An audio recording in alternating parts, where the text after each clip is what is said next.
Hello, everyone. Thank you for joining us today. My name is Larry. I'm the founder and CTO of WordStream, and I'm here with PPC Hero to present our webinar today on good intentions gone wrong, 7 worst practices in PPC. And historically, we've done a bunch of webinars in the past on PPC best practices, and so this month we thought we'd have some fun here and instead kind of flip it around and instead identify sort of 7 worst practices, or at least 7 best practices gone wrong, and kind of describe how they go wrong, and describe sort of the common mistakes and pitfalls that you should be looking out for and trying to avoid along the way.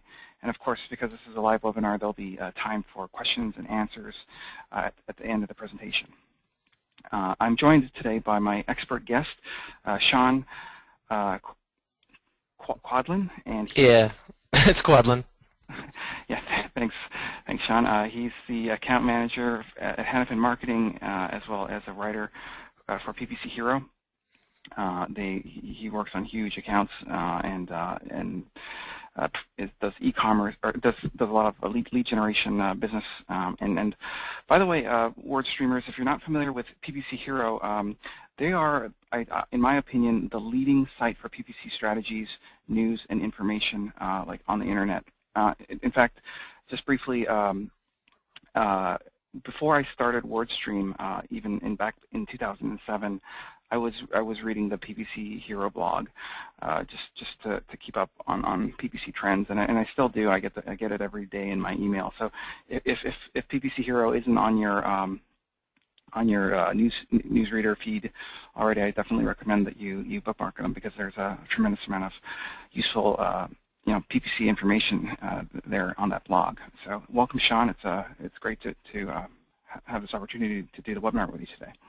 Likewise, Larry. Thanks so much for having me, and I really appreciate the kind words for the blog. I'll pass that along to the rest of the team. We'll be touched and honored.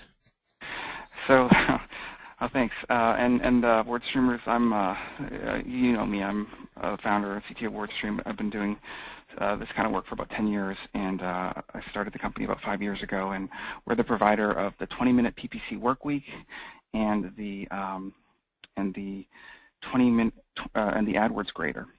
So, in today's blog, just because social media is so popular these days, we decided to have a hashtag. So if you want to keep in, converse with other participants today, you can just use the hashtag PPC blunders in your Twitter tweets or your Google Plus status updates, and we'll keep the conversation going even after the webinar. And we've got, before jumping into all these 7 best practices or worst practices, we've got 2 questions to ask of you, audience, to kind of get a sense of who you are. Kathy, do you want to introduce the poll questions? Sure. So our poll question today is, how would you describe your search marketing results? I'm just going to launch that poll for everyone. Just one moment.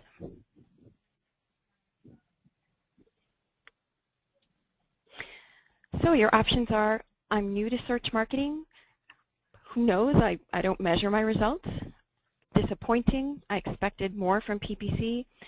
Satisfactory, or stellar. My PPC is the most successful lead and traffic generator. So if you could just let us know what you think, and we'll share the results in just a few minutes. Hey, as the results are coming in, Sean, what would you say your typical new client at PPC, at Hanapin Marketing, how are they typically feeling about search marketing before they start working with you? I think it's really across the map. We have some clients that we launch from the ground up. We have some people that have good campaigns. They're heading in the right direction, but they just want to see faster progress. And then we've seen, we've seen some people that are kind of scarred by the entire process. They feel like they've wasted money on it in the past. So we've heard some horror stories. We've also seen some people that are doing good things on their own. We're just doing our best to make them better. So it's really kind of, it's all over the board, all over the map. Cool. So everyone lock in your votes, and let's see our results here. Oh, it looks like what you were talking about, Sean. All over the place, but a good amount of people saying that they're satisfied. That's great. Yeah. I'm sad for that 1%. So hopefully you'll start measuring your results soon. Maybe as soon as this webinar is over. Hopefully. And Kathy, we have one other poll, I believe. That's right. Just one sec.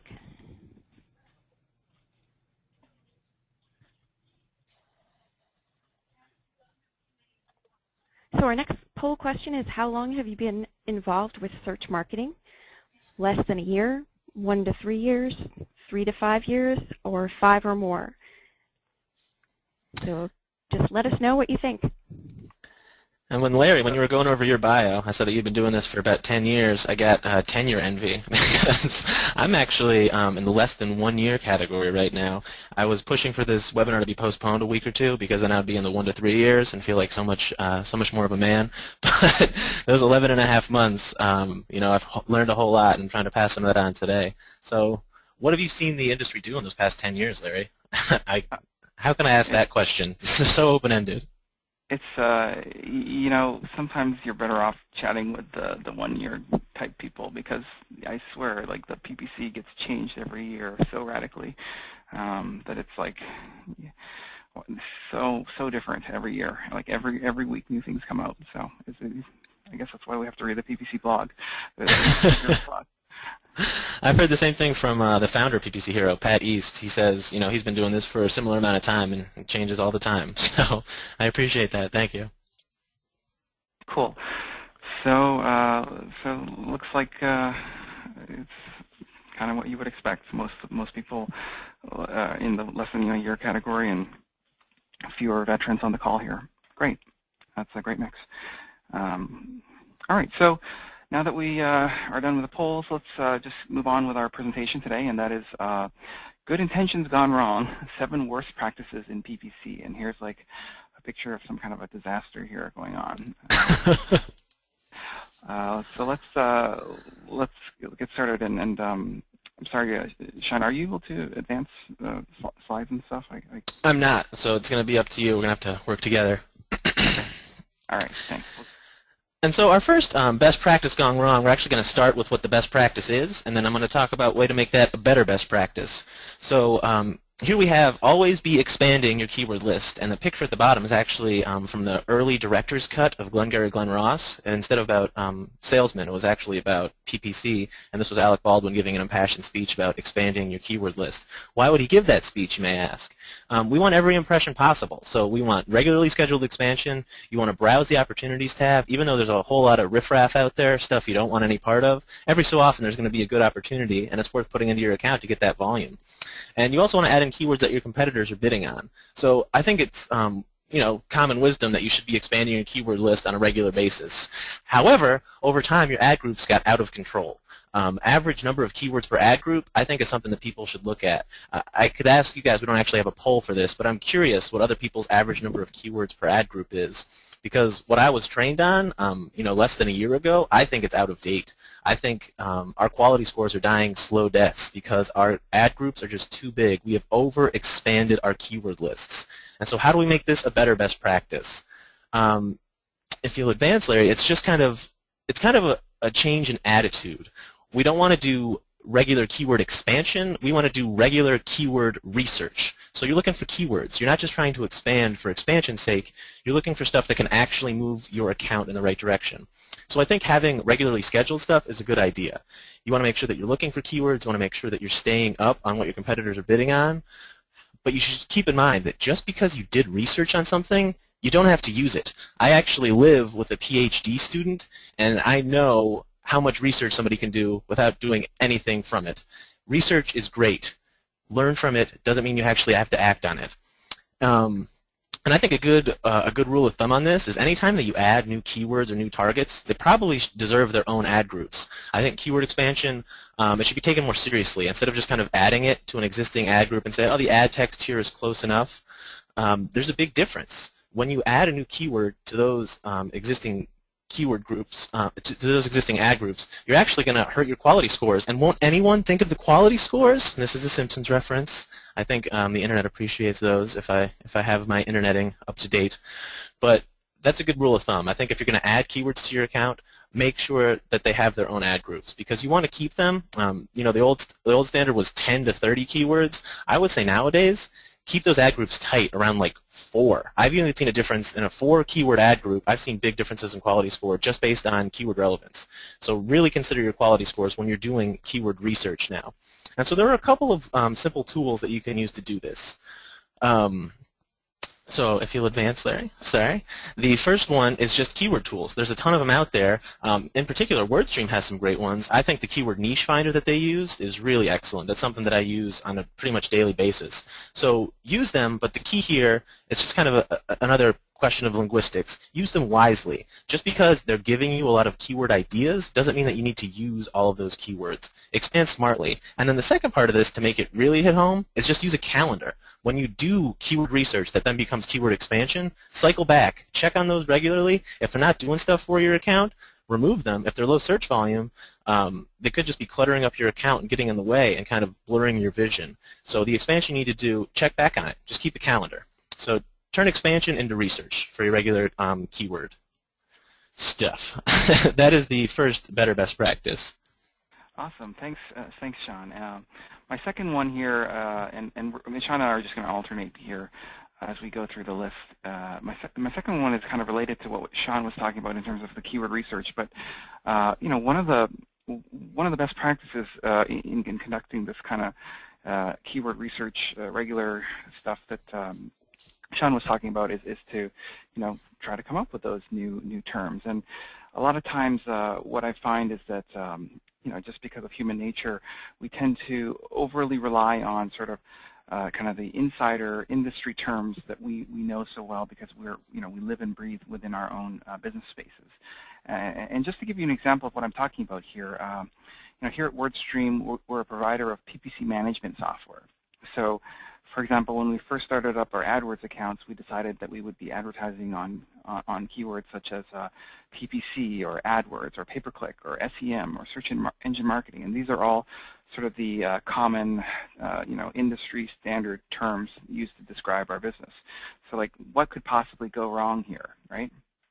Well, the challenge here was that you know, one of our target markets is small and medium-sized businesses, and not every small and medium-sized businesses is fully, you know, up to date on all the latest terminology and stuff like this. And they ended up, you know, what we discovered was they end up calling PPC all sorts of weird things like click marketing or search ads or keyword ads, you know, because they're just kind of describing it to themselves and like they haven't yet learned up on it. So of course they're not going to be using the right terminology. So the point of this kind of best practice gone wrong is just to make a note to try to you know, think about your business in terms of not only the words that the experts within your industry are familiar with, but also all of the different ways that you might have not thought of that for people who are outside of your business, like how do they view your business? What are the things that they're looking for? And there's a couple different ways of accomplishing this, you know, such as mining search query data in your analytics or in your Google Analytics reports. You can run surveys.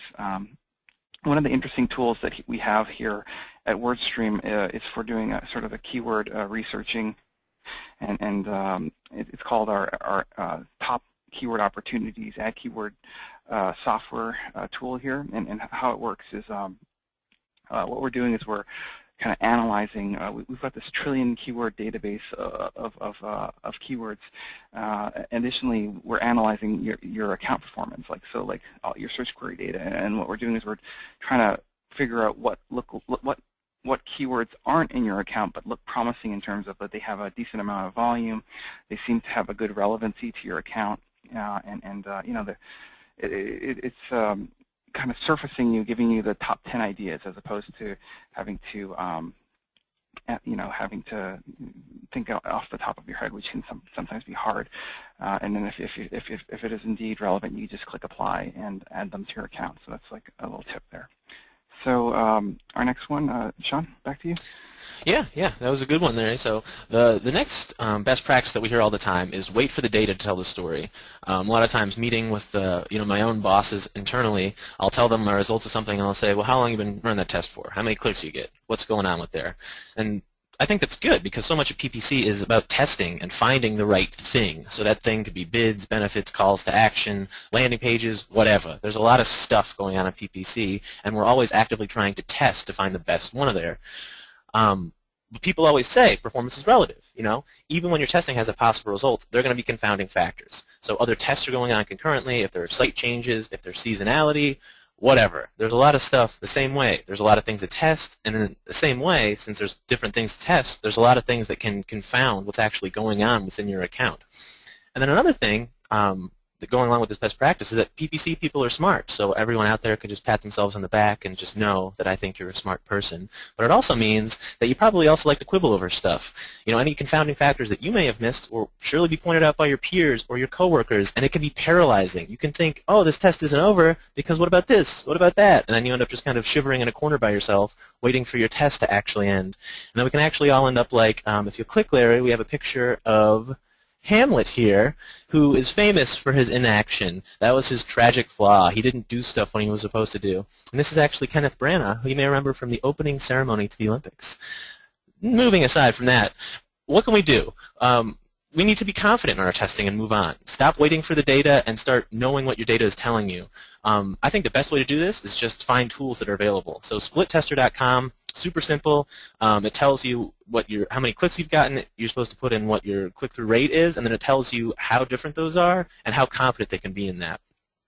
And there's a lot of different ways to calculate that stuff, but I don't really feel like doing statistical regression all the time, so I think these tools are out there and we should just use them. And it helps you just find a sample size that works for you, because if you move too soon, you're going to get bad results that could hurt your account in the long run, but if you wait too long, your tests are unending and you're just paralyzed by inaction. So use these tools a lot, and then you can use them less and less as you get familiar with the results. You can kind of see what a click-through rate is, how many clicks, and you can know, oh, those aren't finished yet, even though it's 9 to 8 in a click-through rate or conversion rate or something like that. It's just not enough right there. And there are some other tools that you can use too. So if you'd advance, please. Thank you. So you know your account, and just put that knowledge to use. So you just have to get over the fact that you're not going to have a 100% confidence level after every test. You just have to be confident, be as confident as you possibly can. If you waited long enough in some cases for your data to the significant amount of data to actually accrue, your variables would really change. I know that WordStream only looks at the past 90 days worth of data, and I think that that's a pretty good range to look at, because the past 3 months, think about how many things have changed. The Google interface 3 months ago was this beautiful heavenly thing, and now it's gone forever. PPC changes a lot in 90 days, so you want your testing results to be over a relevant interval. You don't want to wait forever so you have a 99% confidence level and it stops your account from growing. And then you can also just aggregate your data where possible. If you have campaigns that act similarly, if they're small volume, put all those results together and try to learn lessons across a broader scope of things. Excuse me. And I think the final thing is just Google tried to do this for us when they changed the ad rotation settings a few months ago. PPC, we kind of rose up and rebelled against it, and I think that was just because they don't know our account. They can't put that knowledge to use because they don't actually know it. But they were trying, I think the spirit of what they were doing by changing their ad rotation settings to 30 days and then optimize for clicks, it was coming from a good place, because you just need to end your tests at a certain point. Don't let it go on indefinitely. Sometimes you can't wait for your data to tell the story. You just have to move on. So that's a best practice that can be improved upon. Back to you, Larry. Awesome, Sean. I love the Hamlet reference there. Why, thank you. I didn't know you were a literary fan. English major in college, baby. I love me some Hamlet. Yes, that was a while ago I read that one. Maybe grade 11. So our next one here, is copying your competitors' ads. So a popular best practice, or at least, I don't know if it's popular, but sort of a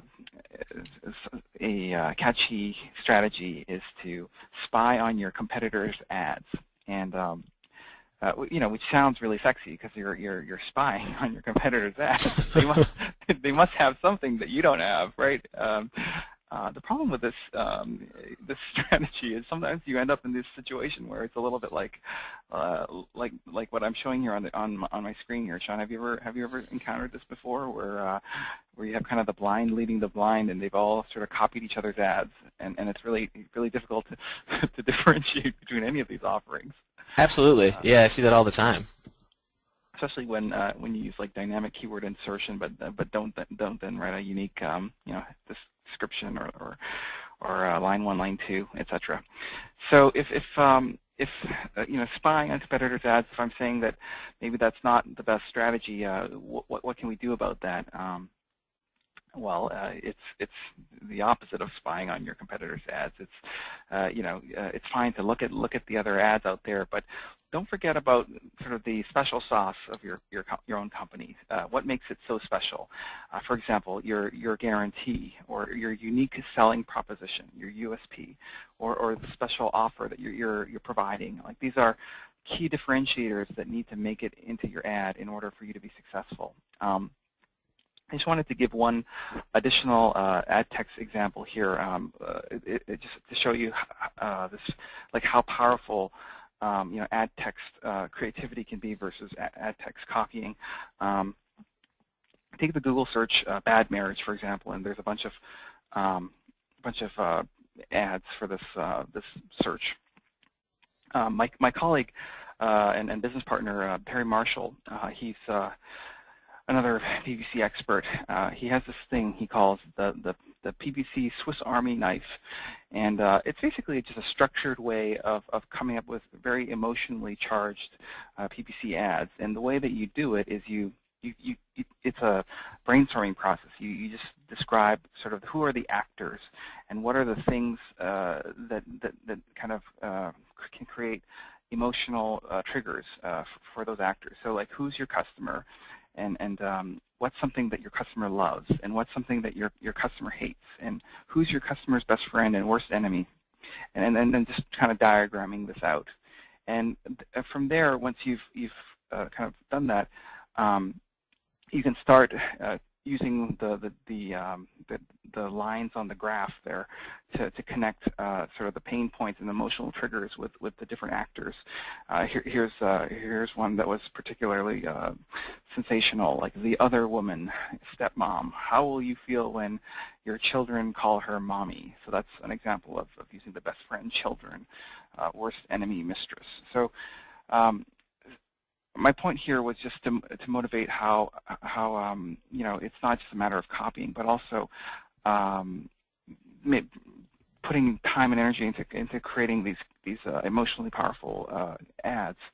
Additionally, there's sort of a technical aspect of ad text authoring, which is like making sure that you're using the right punctuation and sort of getting in the words that are the theme of your ad group into the ad text. And for that kind of stuff, you can use tools like WordStream and other text ad tools that'll kind of not only help you write the ads, but also kind of run validation on making sure that they're all taking advantage of the capitalizations and the punctuations and are themed towards like the keywords that you're bidding on.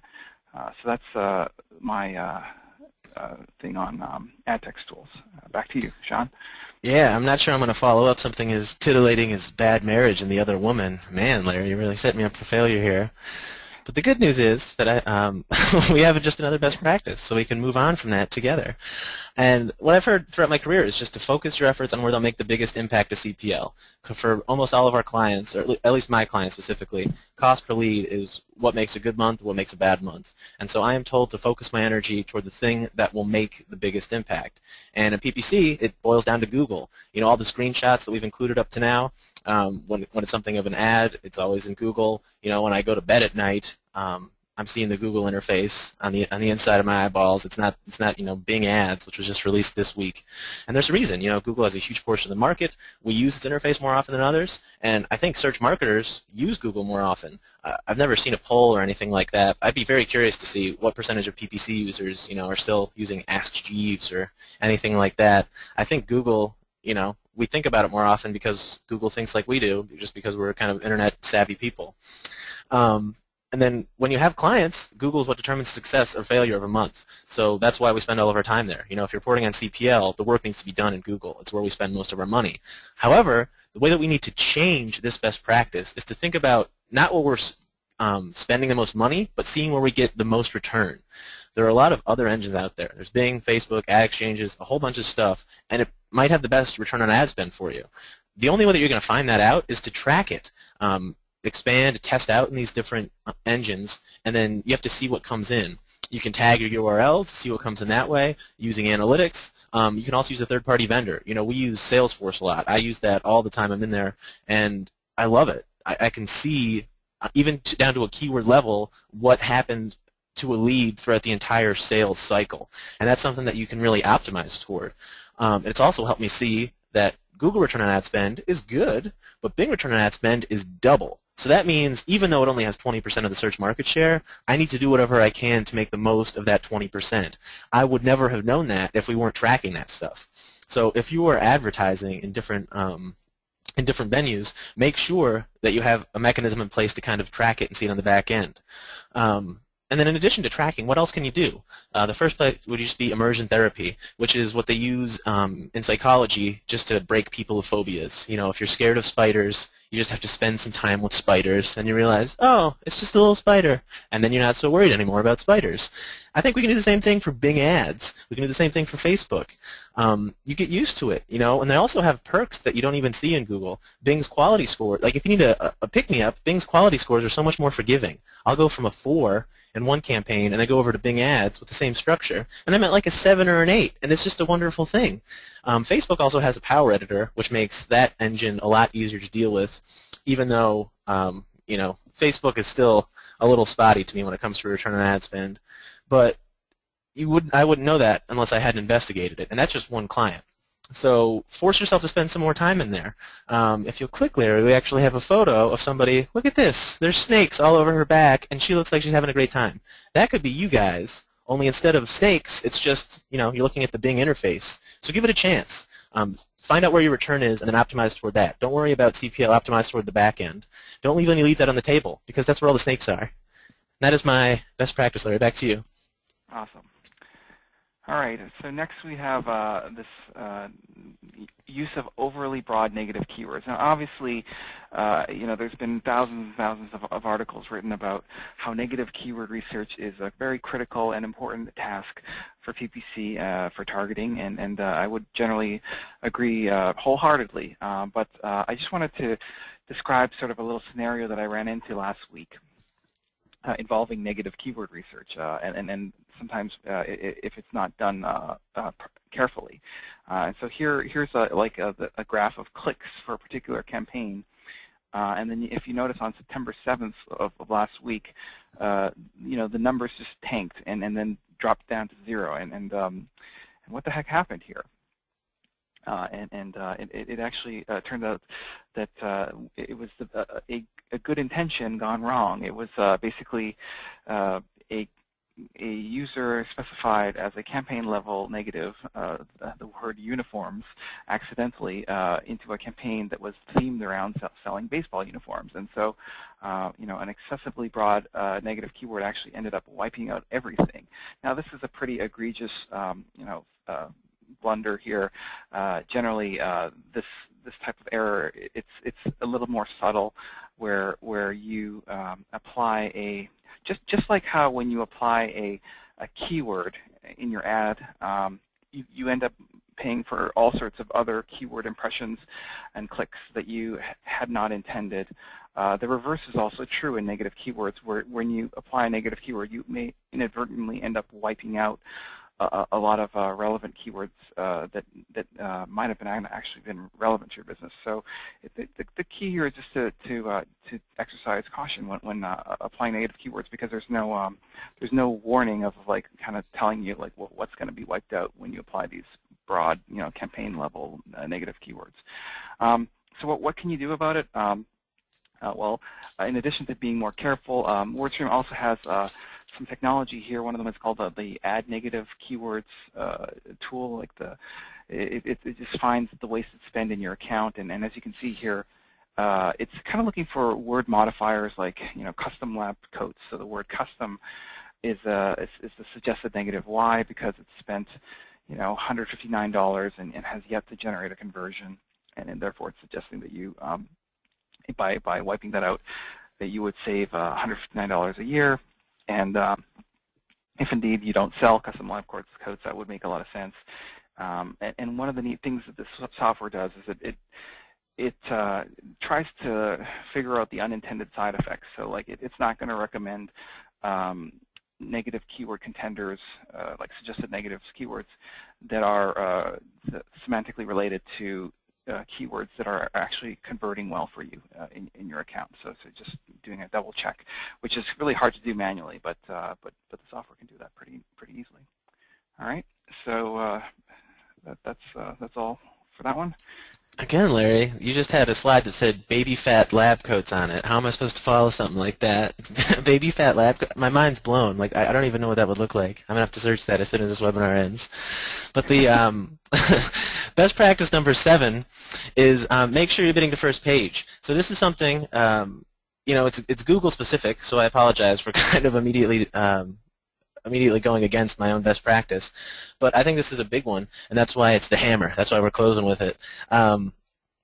Because it's a status that makes sense. You did all the keyword research, and that's going back to the first best practice. You expanded that keyword base for a reason. You want to maximize the amount of clicks that you can get on your desired phrases. If you're not on the first page, then you can't get to that. But there's another part of that. Blah, blah, blah. You've heard all this. It's it's common sense. You want to be on the first page. Bidding to the first page makes sense. You should do it. Not so fast, my friend. Going to a college football illusion now, which makes me pretty well-rounded, I think, in the world of illusions, because I had Simpsons, Hamlet, and then college football.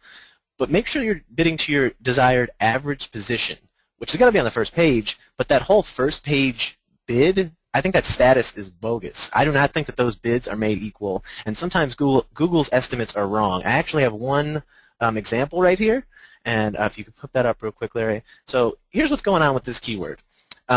We are currently bidding $17, okay? Our click-through rate's not great, 0.44%, that's fine. Our average position is 2.2, which is on the first page, and then we're paying $7.11 per click. But we're below the first page for some reason. I looked, and the ad group that it's in has an impression share over 85%. So it's not like we're losing out a ton of impressions, and we just have average position 2.2 on a slim margin of whenever we're on the first page. But Google is telling us to bid $100.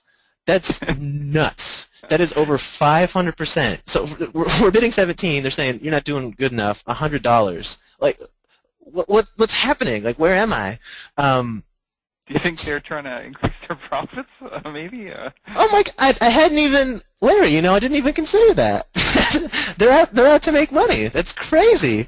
Oh my gosh. But if you go to the next slide, I just want to let you guys know, you should be terrified. This whole bidding to first page thing is not legitimate. Bid to average position. Don't let them tell you where to bid.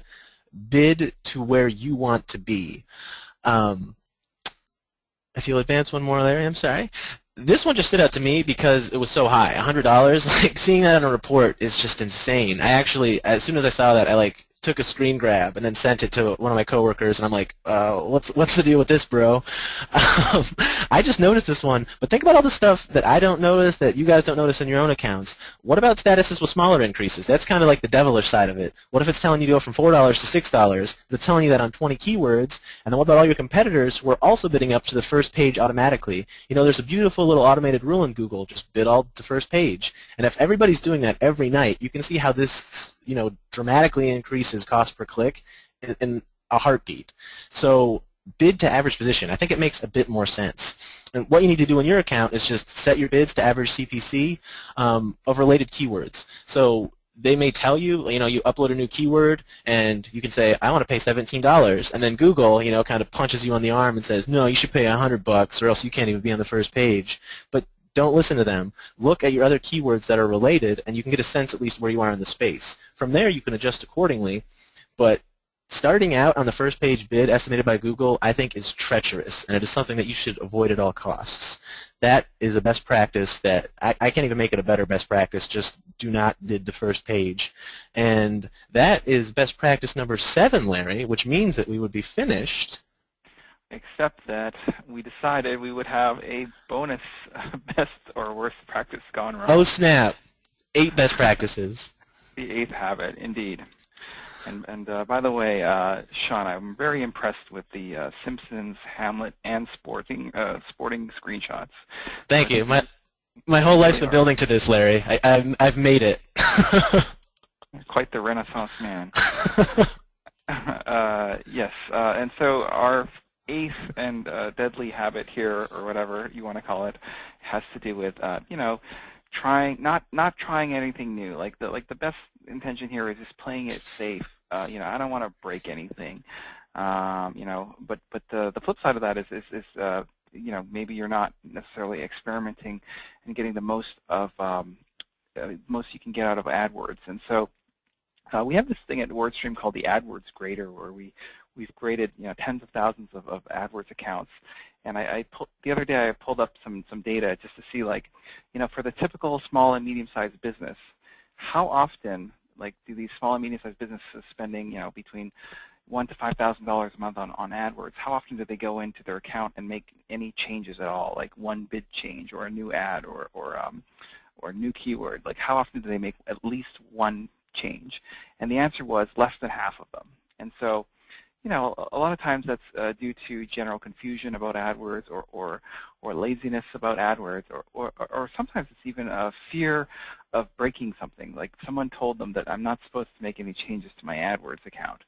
And that's problematic because, AdWords is such a, interactive marketing vehicle that, you do something and then you get all this data feedback. The ROI comes from reacting to that feedback and incorporating it into optimizations. And so what we recommend here, sort of the improvement to this best practice, has to do with trying something out, not necessarily renovating your entire account from scratch every week, but definitely looking around for sort of low-hanging fruit. And we have this thing called the 20-minute PPC work week. It's more so kind of a philosophy, like here are some things that you should be checking. Checking your bids and budgets, checking the lousy performing keywords, doing some of that weekly keyword expansion that Sean was talking about earlier, or keyword researching. Yeah, look at that. Sorry. Doing some of the ad text optimization that I was talking about, some reporting and campaign relevancy improvement tasks, and just trying to spend a couple of minutes on these various tasks. And one of the things that we do at WordStream here is we have a software. It's called PPC Advisor, and kind of how its name suggests, it's like a helper. It kind of helps you figure out what kind of things you could try out. And this thing on the right-hand side of your screen here, it's the 20-minute PPC work week, and it kind of goes through the various tasks of, like, here's a couple negative keywords that we think that you ought to consider adding, or here's a couple keywords that you should consider adding because they look very promising, or here's some keywords that don't look very promising, and maybe you should turn them off, or here's some ads that ought to be optimized, or bids to be changed. So you get the idea, and it just does it in a pretty idiot-proof way to just, like, it doesn't require excessive time or energy. It just tells you sort of here's our top 10 for the week, and can help you save time and energy here. So yeah, that's all I had for that one. Do you want to summarize for us, Sean? Absolutely. So we've reached the end of our actual 8 PPC best practices gone horribly wrong. And we just want to remind you, best practices are great, but they can do bad stuff for your account if you do a bad job with implementation. So take a look back through these and see what you could improve on. And by looking at it and avoiding looking at the most common pitfalls and traps, you don't have to suffer like some of the other people do. For best results, you can try WordStream's 20-minute work week, like Larry was just talking about. Hanapin Marketing, who I work with, who work for, we manage accounts. We'd be happy to take a look. And then you can also just read PPC Hero. We always love people coming and commenting, and we like to encourage the community there. So thanks for inviting me to this to this webinar, Larry. I had a great time, and I think we have some housekeeping at the end. Awesome.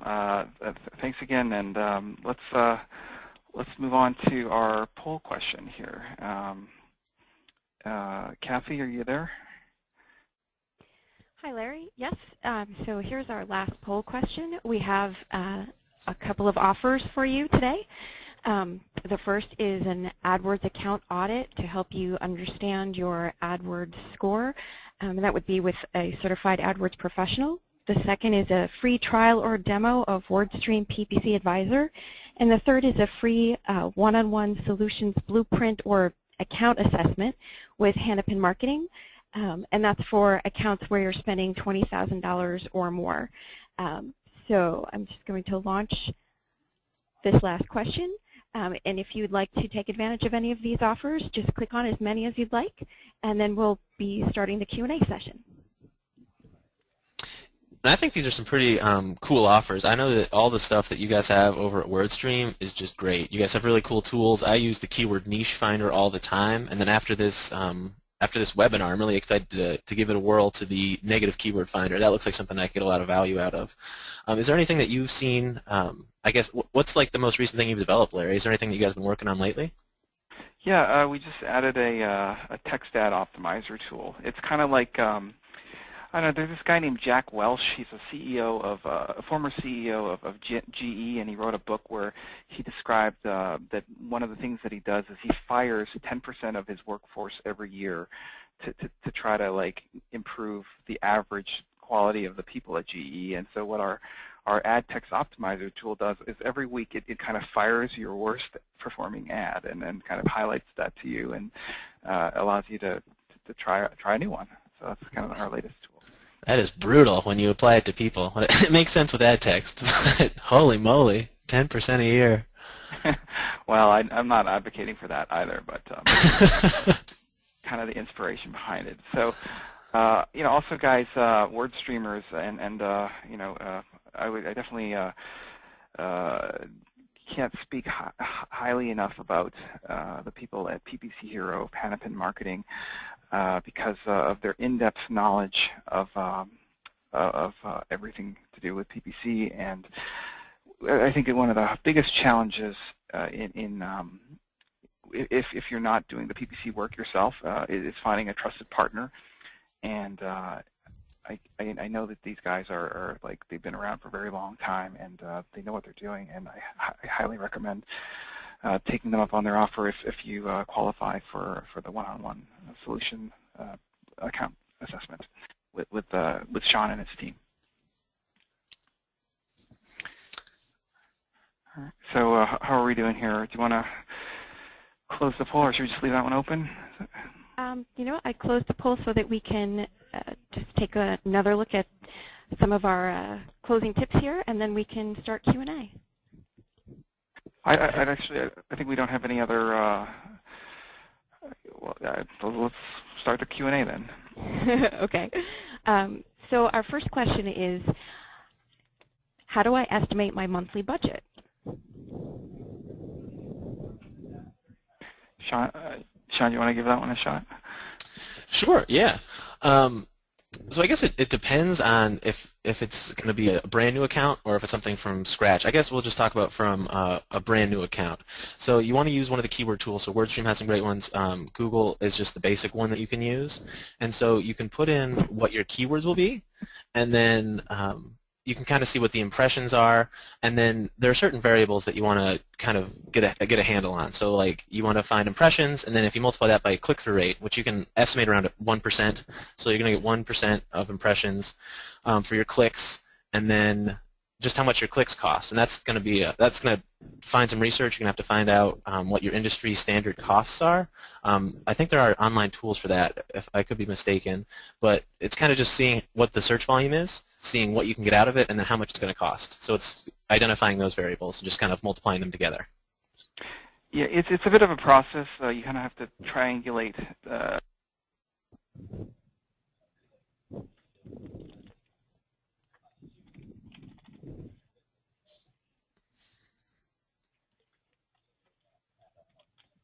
You still there, Larry?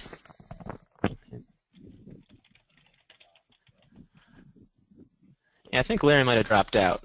It looks like his. Yeah, like he was saying, you just kind of have to triangulate. But we can go on to the next question, I guess. It seems like we've answered that one.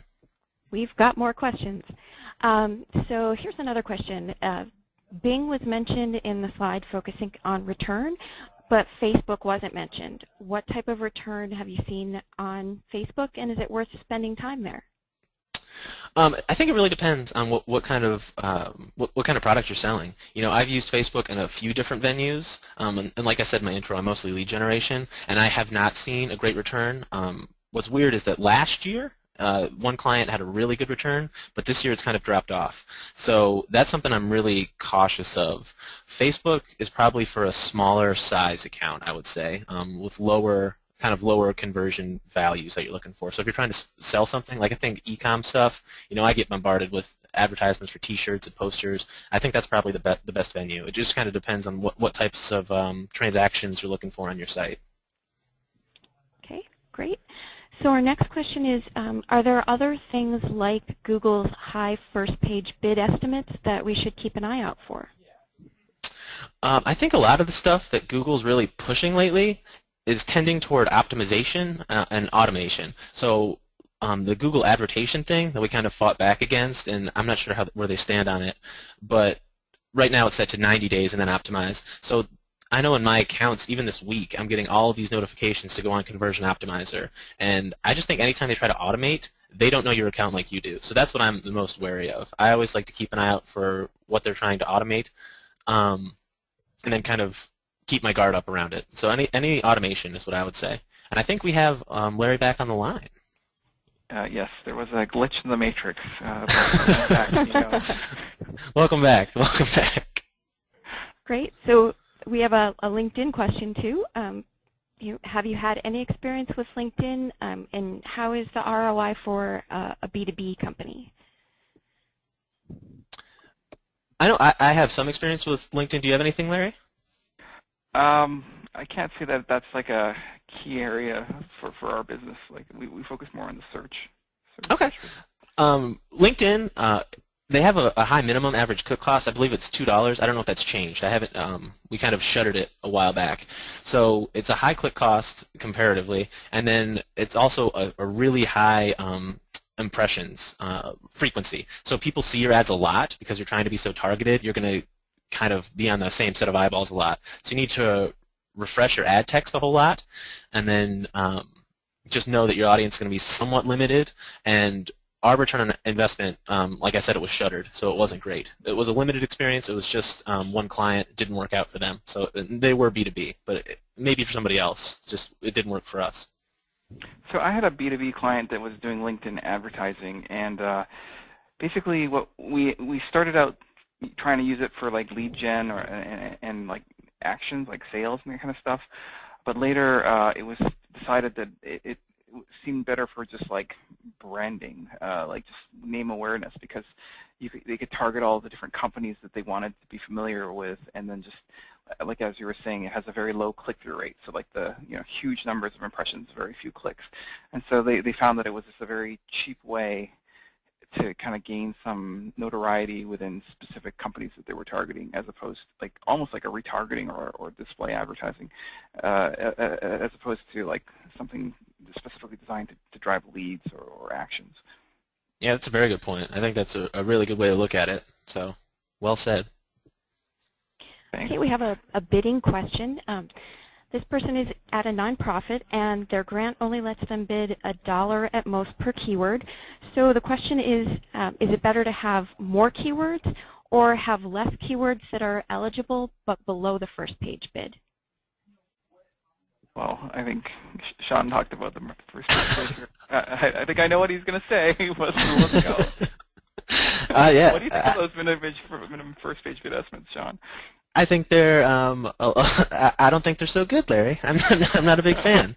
So I think you should set your bids where you want to set them, and then some words just are going to be priced out. But let the marketplace determine that, not the below first page bid thing. See what your average position is first. Do you have any insight, Larry? Yes. For this particular case, the bid management strategy is usually very easy. It's because they're on one of these Google grants, and the strategy should just be to set your bid to $1. You know, like like why would you set it to anything less?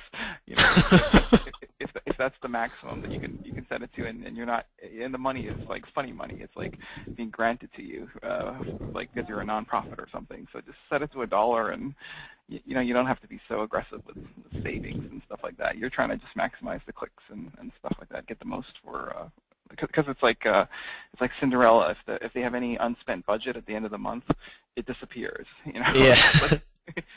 they don't get to keep any of that saved money. It doesn't roll over like a cell phone or something. So yeah. Okay, so we have an ad copy testing question. This person is asking if I'm testing new ad copy constantly, will Google give me any special benefit for that, or will it help my account from Google's perspective? I don't think there's necessarily a benefit automatically inherent to just having changed your ad.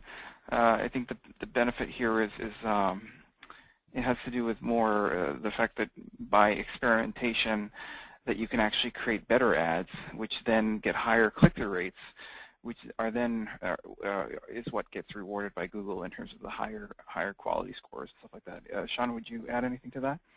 Yeah, the adjective constantly, I'm not a fan of. You should change when you have a reason to change. You don't get rewarded for just changing your ad text. You get rewarded for having a good click-through rate that you're working with through your ad text. You're working to improve it. So you're not changing just to change. You're changing to make your ads better. If you have good ads, you don't need to change them. Right. For that reason, like some of the WordStream ad text tools, like, you know, some weeks if it doesn't find something like that's lousy enough to replace it, it'll just say, you know, there's nothing to do here. You know, but only if we can find some underperforming ads that look promising for replacement, then we'll make those kind of recommendations. Yeah, that makes total sense with how the system operates. Only change if you need to change them, if you can improve them.